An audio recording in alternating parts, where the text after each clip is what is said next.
જય શ્રી કૃષ્ણ મિત્રો, આપ સૌ મિત્રોનું મારી ચેનલમાં હાર્દિક સ્વાગત છે. મિત્રો, આજની વિડીયોમાં આપણે 27મા દિવસની વાર્તા સાંભળશું. તો ચાલો સાંભળીએ. 27મા દિવસની વાર્તાનું નામ છે લેક ઉપર મેઘ.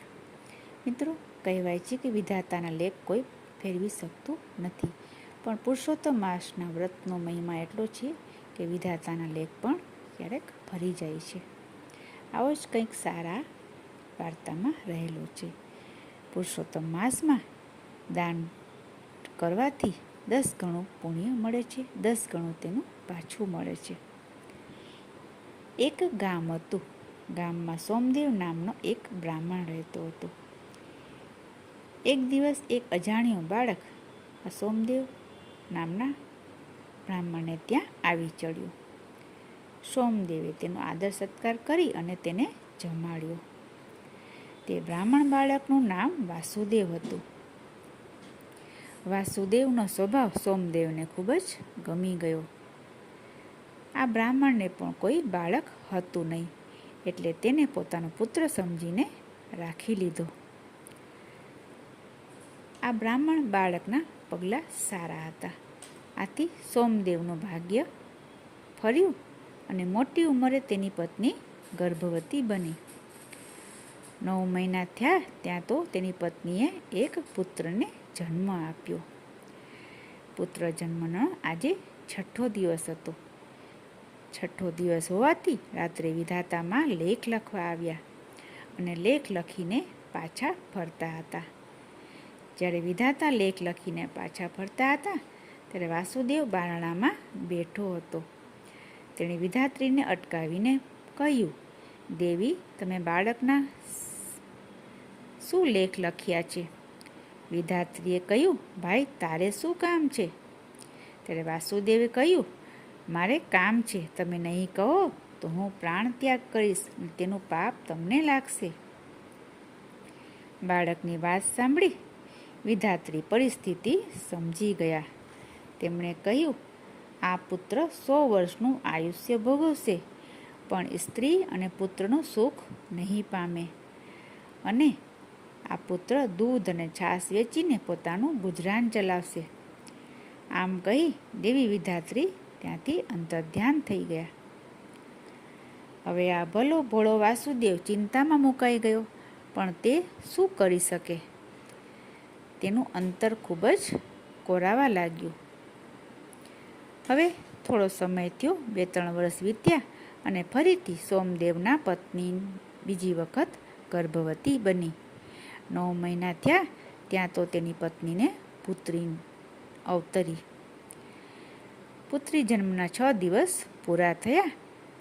6ઠ્ઠા દિવસે વિધાત્રી દેવી લેખ લખવા આવ્યા. લેખ લખીને વિધાતા દેવી બહાર નીકળ્યા તો બારણામાં વાસુદેવ બેઠેલો હતો. વાસુદેવે પૂછ્યું, દેવી, આ વખતે તમે પુત્રીના ભાગ્યમાં શું લખ્યું છે? વિધાતાએ કહ્યું, આ પુત્રી 100 વર્ષનું આયુષ્ય ભોગવશે, પણ સંજોગોવશાત તે વેશ્યાનું જીવન ગાળીને પેટ ભરશે. આટલું કહી વિધાતા દેવી ચાલ્યા ગયા. વેશ્યા જીવન, આવો શબ્દ સાંભળીને તો જાણે વાસુદેવના માથે વીજળી પડી. તેના હૃદયમાં ખૂબ જ આઘાત લાગ્યો, પણ તે કશું કરી શકે એમ હતો નહીં. હવે થોડો સમય વીતી ગયો અને સોમદેવ અને તેના પત્ની મૃત્યુ પામ્યા. તે બંનેના મૃત્યુ પામ્યા પછી ધીમે ધીમે ઘરની વળતી દશા શરૂ થઈ. વાસુદેવ ત્યાંથી સમય વિચારી અને તે ઘર છોડીને ચાલ્યો ગયો. હવે ભાઈ બહેન બંને અવદશામાં મુકાઈ ગયા. માતા પિતાનો છત્રછાયા વહી ગઈ હતી અને સોમદેવ પણ વાસુદેવ પણ તેનો સાથ છોડીને ચાલ્યો ગયો હતો. ભાઈ ગાયો ચારી લાવે અને બહેન છાશ કરે. આવી રીતે દૂધ વેચીને રાત્રે ભાઈ બહેન એકટાણું રાંધીને જમી લે. હવે જોગાનું જોગ એક દિવસ એવું બન્યું કે બહેન ફાટેલા લુગડે પાણી ભરવા ગઈ. એવામાં એક શહેરની વેશ્યા રથમાં બેસીને ત્યાં આવી ચડી. તે વેશ્યાની દૃષ્ટિ આ છોકરી પર પડી. ફાટેલા લુગડામાં રૂપના અંબાર જેવી છોકરી જોઈને તેનું મન લલચાઈ ગયું. તેણે છોકરી પાસે પાણીની માંગણી કરી. છોકરી તો ભલી ભોળી હતી. છોકરી ઘડો ભરીને પાણી પાવા ગઈ. ત્યાં વેશ્યાએ તેને લાલચ આપી અને રથમાં બેસાડી દીધી અને રથ તો હંકારી મૂક્યો.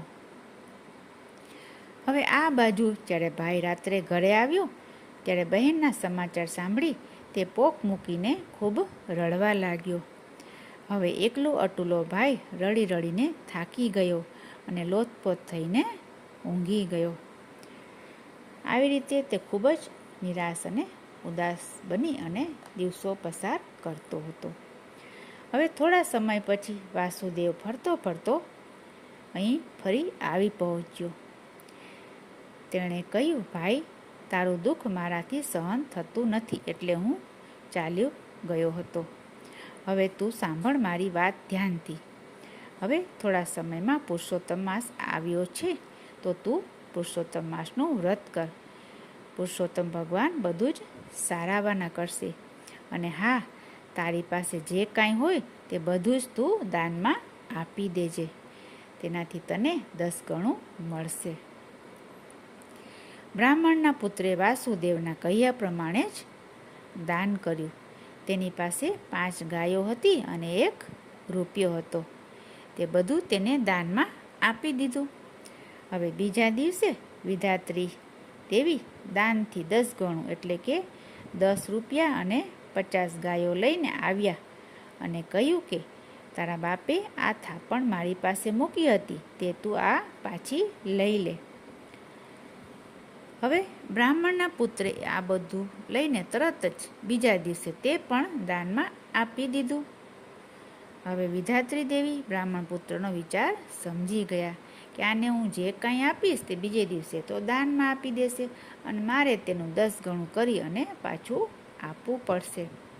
આથી વિધાત્રી દેવીને થયું કે આ જો બ્રાહ્મણ પુત્ર એક દિવસ બધું જ દાનમાં આપશે તો તેનું સાટું વાળતા તો હું થાકી જઈશ. એના કરતાં તો આને હું વૈકુંઠમાં લઈ જાઉં એ જ ઉત્તમ રહેશે. આમ વિચાર કરી વિધાત્રી દેવી બ્રાહ્મણ બાળકને વિમાનમાં બેસાડી અને વૈકુંઠમાં લઈ ગયા. હવે આ બાજુ વાસુદેવ ફરતો ફરતો શહેરમાં ગયો અને પેલી વેશ્યાનું ઘર એને ગોતી કાઢ્યું. લાગ જોઈને તે પેલી બ્રાહ્મણ બાળાને મળ્યો અને આ પાપનો ધંધો છોડી દેવા તેને સમજાવી. બ્રાહ્મણ બાળાને સમજાયું કે પુરુષોત્તમ માસનું મહાત્મ્ય તને હું કહું છું તે તું ધ્યાનથી સાંભળજે. પુરુષોત્તમ માસ કરવાથી જેમ તારા ભાઈની મુક્તિ થઈ છે એમ તારી પાસે જે હોય તે તું પણ દાનમાં આપી દેજે. બ્રાહ્મણ બાળા વાસુદેવને પોતાનો ભાઈ જ સમજતી હતી. તેના કહ્યા પ્રમાણે તેની પાસે 100 રૂપિયા હતા. તે તેણે પુરુષોત્તમ માસમાં દાનમાં આપી દીધા. બીજે દિવસે વિધાત્રી પુરુષનો વેશ લઈ 10 ગણા રૂપિયા એટલે કે 1000 રૂપિયા લઈને બ્રાહ્મણ બાળા પાસે ગયા. બ્રાહ્મણની બાળાએ રૂપિયા લઈને ફરી પાછા બીજે દિવસે દાનમાં આપી દીધા. હવે વિધાત્રી દેવી આ બ્રાહ્મણ બાળાનો વિચાર પણ સમજી ગયા અને વિધાત્રી ગભરાઈ ગયા કે જો આ પાવન પુરુષોત્તમ માસમાં હું દરરોજ એને 10 ગણું આપીશ અને બાળા જો દરરોજ દાન કરશે તો છેવટે તો મારે તેને 10 ગણું આપીને કુંબેરનો ભંડાર પણ ખાલી થઈ જશે. કુબેરનો ભંડાર હું ઠાલવી આપીશ તો પણ ઓછો પડશે. આ સમજી વિધાત્રી તેને પણ વૈકુંઠમાં લઈ ગયા. આવી રીતે પોતાના બહેનને પણ મુક્તિ મળી એટલે વાસુદેવને પણ ખૂબ સંતોષ થયો અને વાસુદેવે પોતે પણ પુરુષોત્તમ માસનું વ્રત કરી અંતે મોક્ષને પામ્યો. આવી રીતે પુરુષોત્તમ માસનું વ્રત કરવાથી દાન કરવાથી બ્રાહ્મણ ભાઈ બહેનના વિધાતાના લખેલા લેખ પણ ફરી ગયા અને બંનેને વૈકુંઠમાં વાસ મળ્યો. આશા રાખું છું વિડીયો સારી લાગી હશે. લાઈક કરશો, શેર કરશો અને કોમેન્ટમાં જય શ્રી કૃષ્ણ લખશો. ફરી મળીશું બીજી વિડીયોમાં. ત્યાં સુધી જય કૃષ્ણ.